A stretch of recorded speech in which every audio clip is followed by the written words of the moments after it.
everyone, and thank you so much for joining us. This is going to be a great conversation talking about cross-border partnerships and cross-sector partnerships on infrastructure, talent development, and how health can actually drive economic growth and innovation in Africa and beyond. But Mr. Gates, Bill, we need to ask first about what's going on in the world right now. Now, you've pledged a lot of money, only yesterday, to step up the fight against diseases. You've asked governments to reverse global health funding cuts. What do these cuts mean for the world, and what do they mean for Africa? Well, the last 25 years, the rich countries have devoted a bit less than 1% of their budget to all aid, including health, humanitarian relief. And unfortunately, those numbers are going down, from 1% down. And, you know, the impact of that money was to save tens of millions of lives. And so the obvious corollary is that this will be the first year in 25 years that more children will die than died the year before. We went from 10 million down to 5 million, and now we're headed in the other direction because of the aid cuts and because of the debt situation that many of the key countries, particularly in Africa, find themselves in.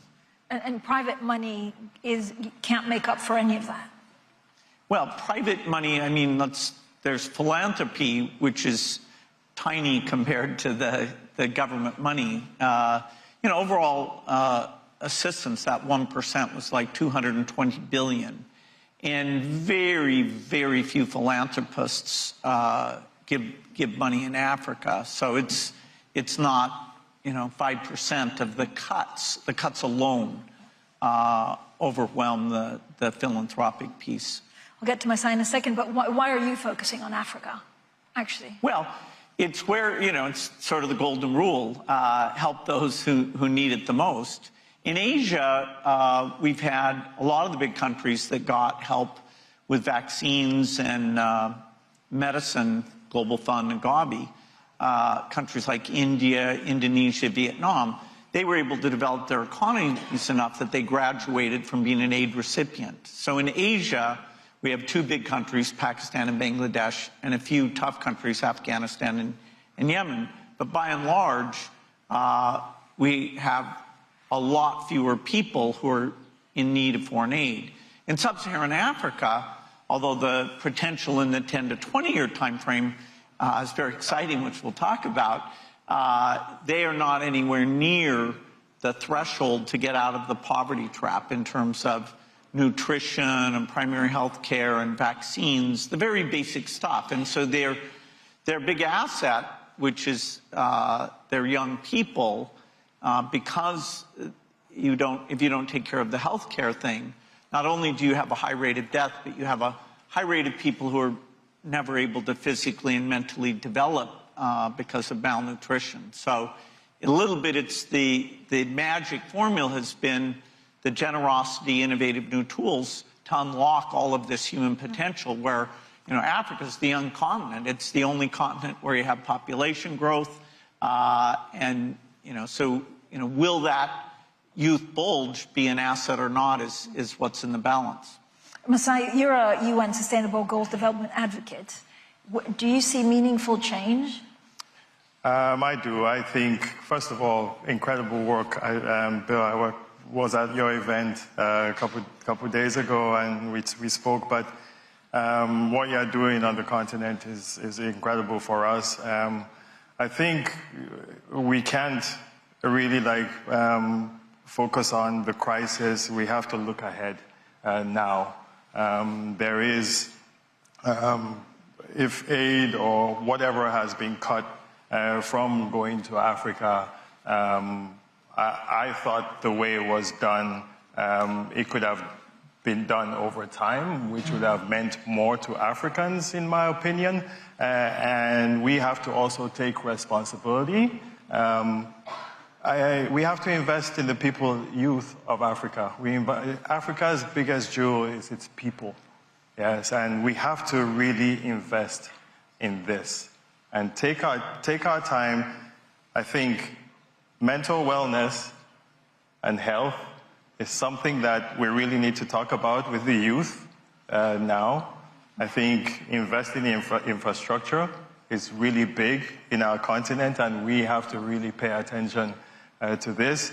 But the youth and the population, we, all of us, have to pay attention, especially Africans.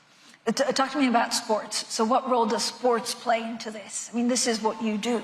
Well, if I tell the crowd this, I love Bill, I love you.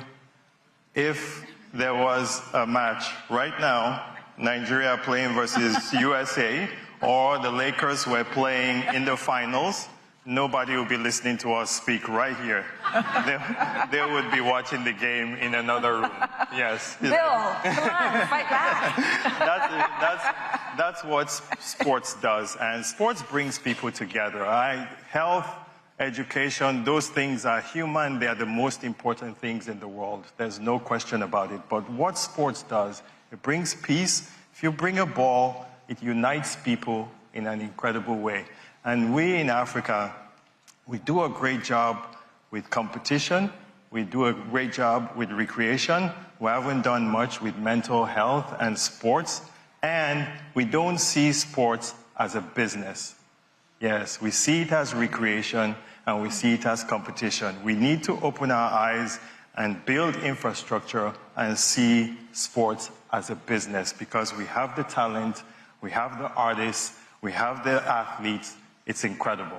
I want to show some pictures, Masai, Yes. of your pretty incredible multi-million sports complex in Rwanda. Now, it's a hotel, an arena, a gym, a playground, a sports bar. What were some of the challenges in putting that together?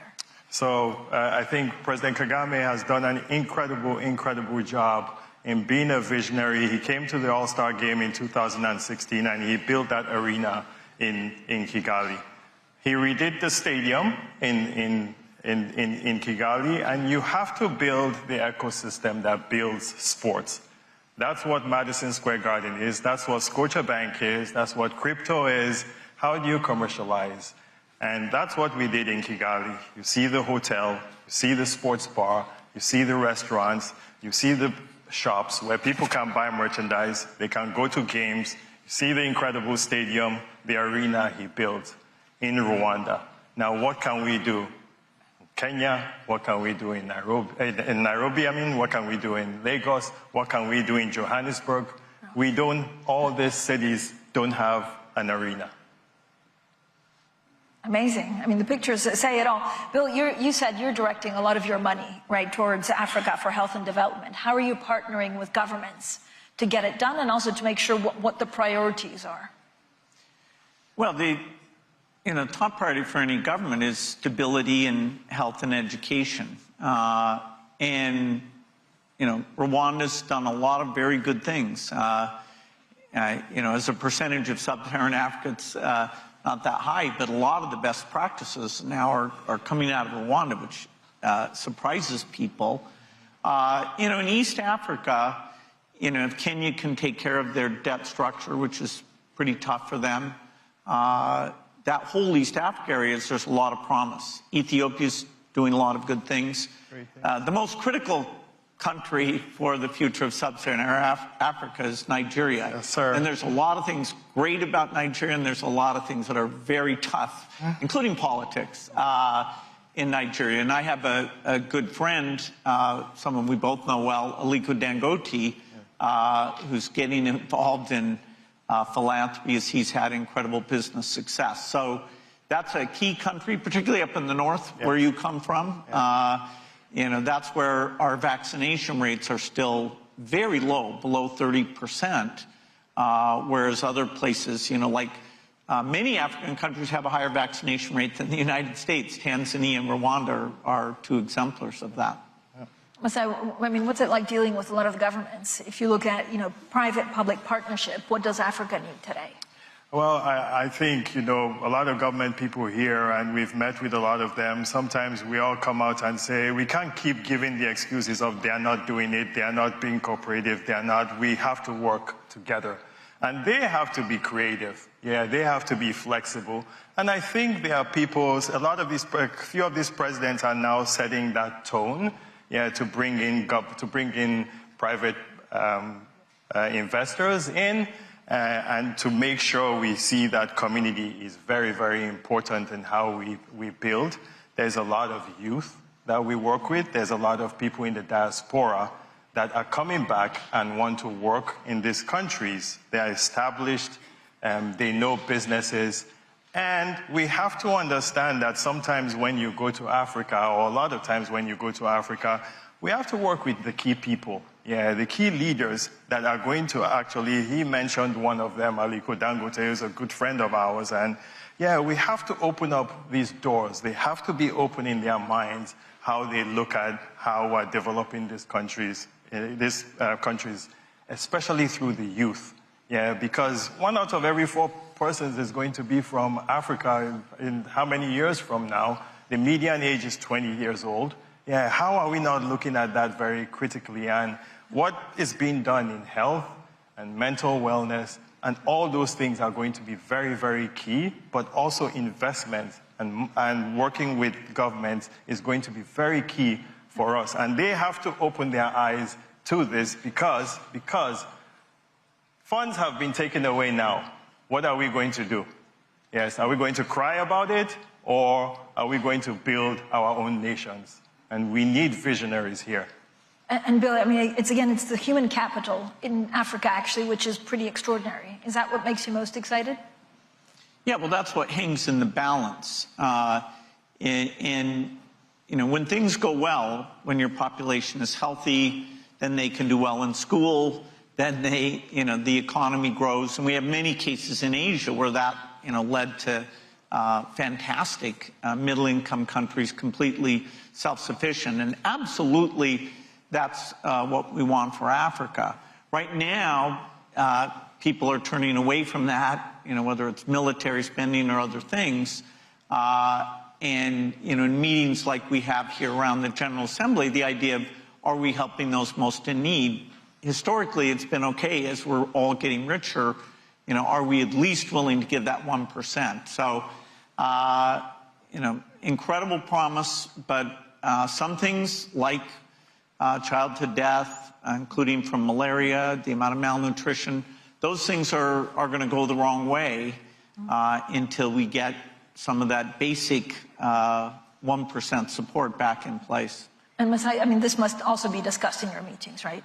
Pardon me? That must also be discussed in your meetings with either private companies or some of the leadership of the countries. I think we have to set the stage. I think what the MBA is doing in investing in Africa, building the Basketball Africa League, that opens the eyes, to a lot of people. We have lots of people that want to come and do business on the continent, and the governments have to really be open to it. It comes down to leadership, like Bill knows this, we all know it, that the leadership now needs to really pay attention. They have to be creative now. Gentlemen, thank you so much for joining us today. Thank you. Thank you.